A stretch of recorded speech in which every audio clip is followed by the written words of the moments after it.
off of this, like shelf or out of this oven. It's like, you're damn right I want to jump over the shark into the water. It's Can we praise Walt Conti's sharks here too? I mean, this is all animatronic sharks that they're using, and it looks beautiful. The sharks, and I love earlier how they set up how it can go back and forth, so it's like a battering ram shark. And I don't know, I think the shark looks beautiful, John. John, we've talked. So if you go to Movies from the Flakes, John and I have done a lot of aquatic sea horror, an excessive amount of aquatic sea horror, and Jay, we have done that too. But John, you've seen a lot of aquatic animatronic monsters. You love monster movies. Like, where would you rate Walt Conti's sharks here? Now let's leave the CGI out of it. Let's just talk about the practical sharks. How do you feel? Like the lab scene. Yeah. When it takes his arm. Exactly. Thing, right? Yeah. Like, very credible. Mm-hmm. I mean, I like the way they move. I like the way they thrash. It might have been CGI. Was the previous scene when the shark came out and got the bird, initially when it came out, was that all CGI or was it only CGI when it got the bird? I thought this shark was real when it got the bird. Oh, okay, all right, cool. So when that thing came out and I saw how much the back of its head, almost relative to a neck area, had arched. Like, that's the kind of thing that, like, is the zoologist in me, right? Like, I like the way that they make animals move, and I maybe pay a little more attention than, I don't know, than maybe a lot of random viewers do. So I like that flexibility, and it seemed a little much, the level of flexibility, but then, it's like I let my biologist mind try and rationalize it. Like, okay, sharks are cartilaginous fishes. The only cartilaginous fishes are skates and rays, sharks, and sawfish, which are basically sharks. But they're cartilaginous fishes. And if anyone doesn't know what that means that their entire skeleton is cartilage, not bone.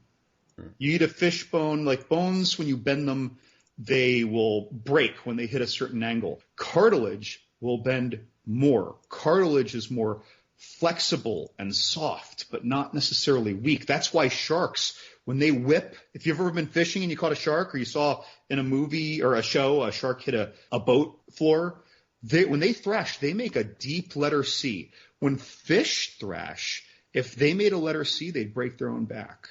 Yeah. And a lot of big fish in the Gulf, like tarpon and kingfish, they can hardly bend to half of the arch of a C. So, like, a shark is a much more flexible critter. So I'm just lending them a little more leeway because it's an action movie, right? And they've done things chemically to these sharks. But again, like, if that was a fish, that fish would have killed itself doing that.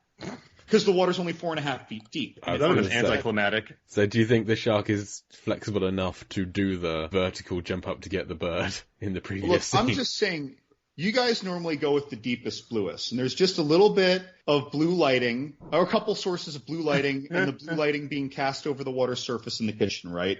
Yeah. Deepest, it's 4.5 feet deep, so probably not, right? But cartilaginous. Our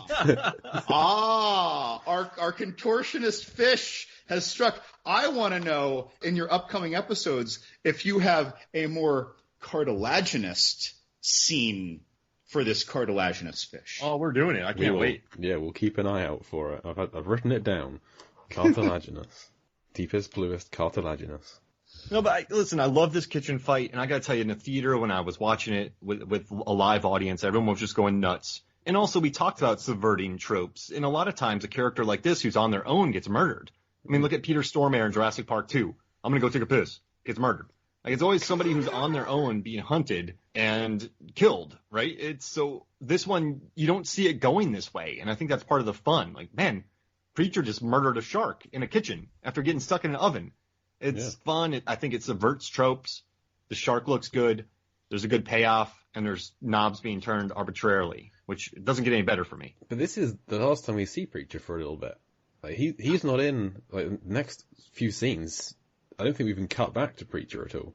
Like, he appears as like we forgot he existed when he next appears. Like, oh yeah, this guy can help save our gang. Mm-hmm. It's funny. It's kind of a trajectory like Keith David in The Thing, right? Except Keith David wasn't absent. I don't know if he was absent for quite as long of the movie, But when he reappears towards the end, after kind of being gone for maybe 20 minutes of the movie, he doesn't trust Kurt Russell because he hasn't seen him in a while. He's like, "Where have you been?" He's like, "Oh, where have you been? Why don't we just sit here for a while and see whose eyes reflect light and who's breathing fog, so that people can argue about it for 40 years as to which of us, if any, is the thing." Mm-hmm. Yeah.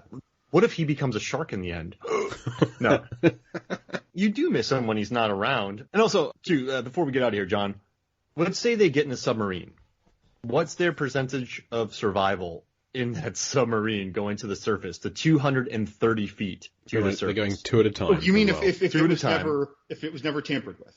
Yeah, never tampered with. Two of them get into the water. They have to go up 230 feet. What's their percentage of survival? Bearing in mind that it's basically, I don't know if it's two at a time plus somebody operating it, or if it's two people get in, go up, one of them has to then take it back down again, one other person go up. Oh my God, it's one. Okay, and so that's I 4 guess trips. If it was everyone, I feel like there's a chance, right? But yeah, if we're talking just a couple people at a time, and really only one being freed at a time, this seems like a fool's errand. Unless they just thought, I guess they just thought like, oh, there's no way these sharks are going to be able to play pinball with this thing, damage this thing significantly or something.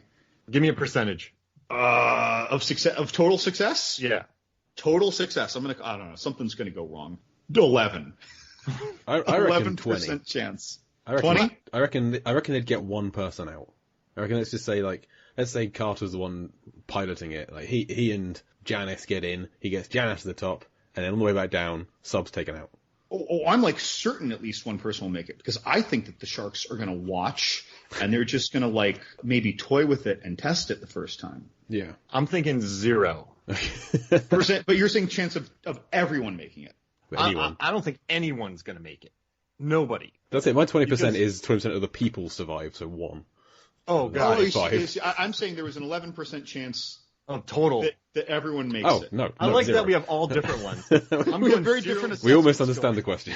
One thing though that would be devastating is that because everyone is really anxious to get out and they're kind of at each other's throats, I think that a lot of them would at this point in the movie, right? Because Franklin's still alive, but so everyone's there. They're at each other's throats a bit.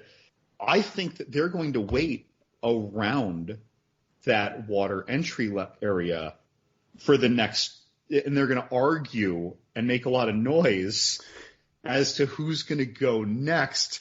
So I think the shark is going to come poach at least one or two of them. Thing is, though, if a shark jumps out and gets one of them, with all of the thrashing, it could end up killing 3. Yeah, it could send them flying. Or someone else falls into the water or something like that. Someone gets knocked over and they hit their head on something. So, really, you know what? I'm taking my chance of total success to 0, because in all these routes, at some point, I think they're going to be waiting there. They're going to be bickering, and a shark's just going to poach one of them like a sea lion would a penguin by a water hole. I think the Gen 2 is going to destroy the sub and carry it back to the wet lab and let the people get out so it can continue hurting them to sink the place. Exactly. Yes. It doesn't want to kill them all yet. This is why when Russell's talking about we get in the wetsuits and then we swim out, I reckon the sharks are just hanging out just outside the pool, just out of sight. So if anyone gets in the water, they then see a shark and get back out again. Go, we can't go that way. It's not going to work. Just so it keeps hurting them. It keeps them seeing in the quest. Yeah. A fin comes out like a finger. You didn't say the magic word. Yeah, you're not doing this. John, any plugs or any final thoughts about this clip before we get out of here? This chapter. You want to plug any of your stuff on Twitter or any of your works?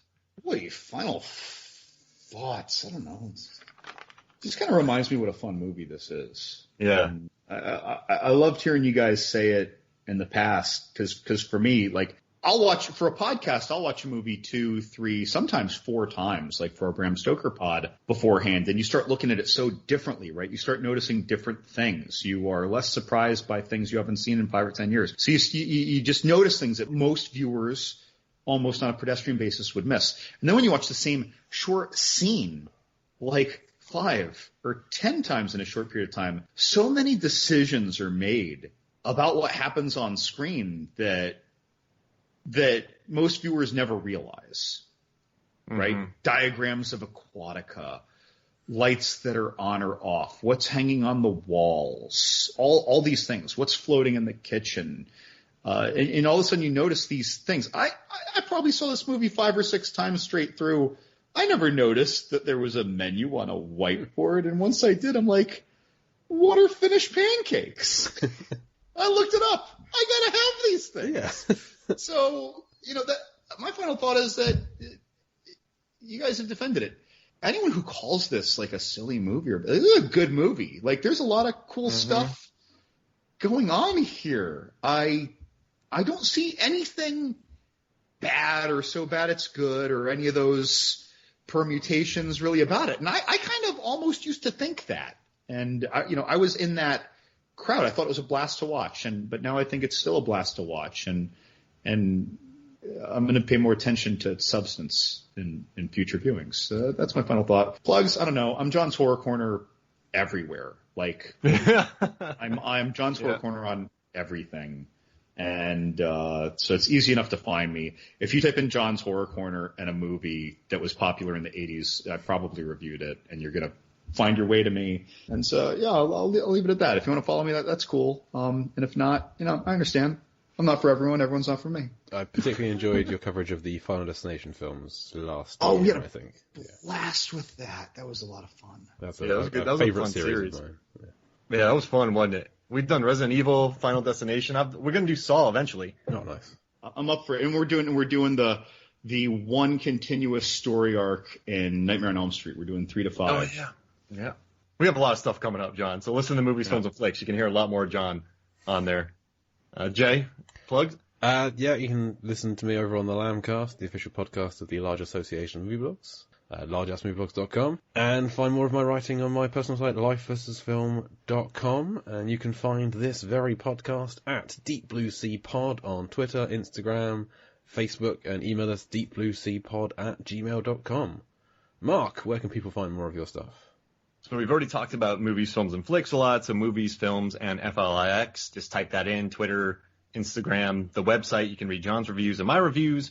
Also, head over to Rotten Tomatoes. I work on the podcast for them. I also do their Versus videos, so watch those. They're fun. And then for the film theorists, I've been working for them. I just put out a video about It Follows and how to defeat it by using math. It's a lot of fun, so go type in film theorists, check out the It Follows video. I also wrote about Count Chocula's backstory, and it almost killed me. Did a lot of research. It is worth watching, guys. It's fun. It was a lot of work, a lot of work. But, I guess in these times we're fortunate to have work, so I'm not complaining. It was just an interesting thing, so I definitely recommend watching that. So, Are you talking like Count Chocula's historical lineage? Yeah. Just watch it. It's crazy. It goes some places. Yeah. And I want to give a quick shout out to another podcast, to the Rambling Ramblers podcast, hosted by Justin Gott and Pete Conway. They gave us a shout out a couple of weeks ago. I just want to return the favour. There's a couple of friends of mine, and Justin has seen very few classic films. Pete's seen them all, so Pete is introducing Justin to a new one every week. Feels like North by Northwest, Some Like It Hot, that kind of thing. And they're going to be on our show in a few months' time, I think. So check them out, the Rambling Ramblers podcast. On this show? Hopefully, yes. So for one of the terminal chapters. Yes, I don't think they get a death. They've requested a chapter later on. It's a preacher-heavy chapter. We'll get there. But come back next week, listeners. If you want to see Michael Rappaport topless, then we'll be talking about that on next week's show. Other things happen, but that's going to be the main focus. I needed a subscription website for that, man. That'll be in the Instagram image for next week's show. His fans-only page is just a bunch of pictures of him without a shirt. I think it's just from this film. I'm not sure if he's been shirtless in anything else. Yeah, so this was great. So I guess we'll close it out. So for me, Mark Hoffmeyer. And me, Jake Lewitt. And for John, it's the Horror Nook, Alcove, Levingood. This is Deep Blue Sea, the podcast. We'll see you next week. Bye.